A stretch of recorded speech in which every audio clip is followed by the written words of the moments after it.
Hi guys, and welcome back to the Aussie NASCAR channel for today's video, which is a 1998 NASCAR Diecast haul. So I thought I'd kick off today's Diecast haul with Jeff Burton's 1998 Exide batteries Ford Taurus. And I just love the packaging on these 90s cars because they're so detailed. You see that each diecast has rubber tires, a metal chassis, so they're not like just matchbox cars when they roll. They've got each with their own specialised pit box, and it matches the paint scheme, which as a collector people really enjoy. You've got detailed card backing for like a picture of the real car. You've got embossed gold as well, which you never see more than NASCAR Authentics because it's always just a grey background. And even on the back you have driver details, fast track facts, and pit crew information. So all in all, just a lot more effort and a lot more care taken with older diecasts than diecast of now. Next diecast we have here is Ricky Rudd's 1998 Tide Ford Taurus. And this one is a really cool diecast to have. I don't have many diecasts from the 90s because I started being a fan in 2018. So to have all these 1998 diecasts are really special. This one's another decent paint scheme. It's David Green's 1998 Caterpillar paint scheme. And as you can see, the pit box matches paint scheme almost down to a T, with even the red stripe around the bottom of the Caterpillar logo. Really cool detail. This is Michael Waltrip's 1998 Citgo Ford Taurus. And Hut Strickland's Circuit City Chevy Monte Carlo. And there is a pattern, I don't know if you can see this, but there is a pattern that focuses in so your eyes go automatically to the car, which I find that a really cool detail with these box designs. But yeah, there is Hut Strickland's Circuit City Chevy Monte Carlo. Next we have Jerry Nadeau's 1998 First Plus Loans number 13 Ford Taurus. And I love the Ford Taurus nose back in those days until they changed it in 2008 to the Ford Fusion. Correct me if I'm wrong there. But it just looks so much better. My favourite style of body is definitely the Gen 4 cars, right before they switched to the COT in 2008 full time.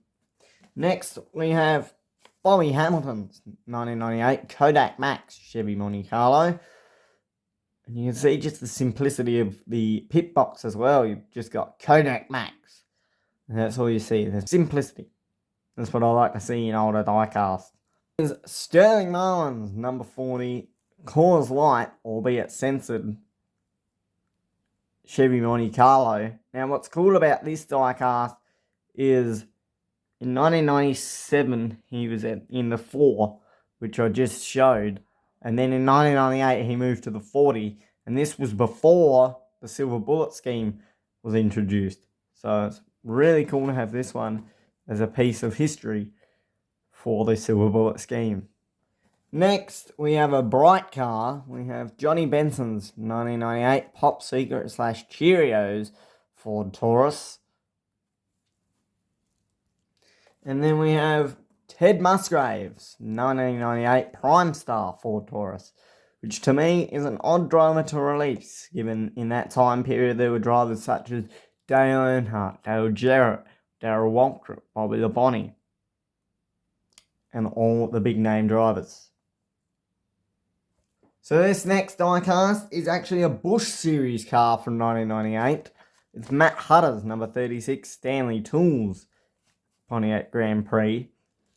And in 1998, he only ran 4 races in this car for Team 34 Racing. So it's kind of a unique diecast in the fact that it didn't run in the Cup Series. It's 1998. So here we have Chad Little's 1998 John Deere Ford Taurus. And this, to me, is the pinnacle of classic 90s schemes, because you have a big company like John Deere. Their paint scheme looks good. It's got yellow numbers, green sides, green roof, green everything.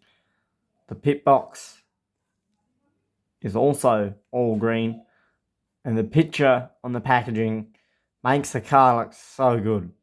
Can't wait to review this one, that's for sure. So this next one you may remember from the 2018 Darlington race, but it's Ernie Irvin's 1998 Skittles Pontiac Grand Prix. And this diecast is good because this is the Cup Series version of Matt Hutter's paint scheme. Or not paint scheme, but the Cup Series driver for the 36 in 1998. And it's just such an immaculate scheme. It just looks so good. And I like how the Skittles cars in those days weren't just red with a whole bunch of Skittles on them. They were the colours of the packets on the side and the splitter, if you may notice as well. So that is a cool detail. So here is the second Busch Series car of the haul, and it's Tim Feeder's, believe it or not, Clennox Scott Chevy Monte Carlo. Now, unlike Matt Hutter, he raced the entire season in this car, but I didn't know he raced, if I'm honest. But I'm pretty excited to have it in my collection. Last is a really, really recognisable scheme. It's John Andretti's 1998 STP 43. And I say recognisable as in the colours, not the driver. Because it isn't Richard Petty's diecast. I always wanted a Richard Petty one, don't get me wrong. But this diecast, I had to pick it up. I saw the Petty 43. Because the only 43s I have at the moment are just the modern ones with Bubba Wallace and Eric Jones. So it's good to have this one finally in my grasp. So approaching the end of this diecast haul, I think I'd save the best three paint schemes for last. But this is Jeremy Mayfield's 1998 Moment 1 Ford Taurus. What I love about this scheme is just the colour of the blue, the Pegasus on the side, as I mentioned in the Josh Berry paint scheme. NASCAR Diecast Review Episode 1. And I love how the pit box matches the paint scheme so well. So this next diecast is Joe Nemechek's number 42 Bell South Chevy Monte Carlo. And the shade of blue on this diecast is so good. It may not do it justice on camera, but it is a really, really dark blue. And it has like a shimmer and shine to it. But one thing I like about this and why it makes it so retro for me is just the colours, the colour scheme of like that yellowish green, the red and orange. It kind of all mixes together, wraps around the front of the diecast that's on the splitter. Bit like the Skittles scheme. So here is Mark Martin's 1998 Valvoline Ford Taurus. And this is regarded as one of the best schemes of all time by many fans. Because it's just such an instantly recognisable scheme. When you think of Mark Martin, you think of this diecast. And I love how it's got red tyres, which you don't see many of these days, other than on the Penske cars. And how the pit box matches the paint scheme so well. So just as a quick side note, I did open one for this video. This is the last diecast of the whole video. But this is Bill Elliott's 1998 McDonald's paint scheme. And you can see that it comes on its own base. Every diecast comes on its own base. It's got some detailed interiors. It's got burnout marks on the podium. It's got a handle on the pit box. Just looks so good. And the silver top of the pit boxes just gives off such a nice shine. So that is the end of the diecast haul. And I'll whip you around the studio just quickly. And as we end this video, here are all the die casts that I got, or are in this haul video.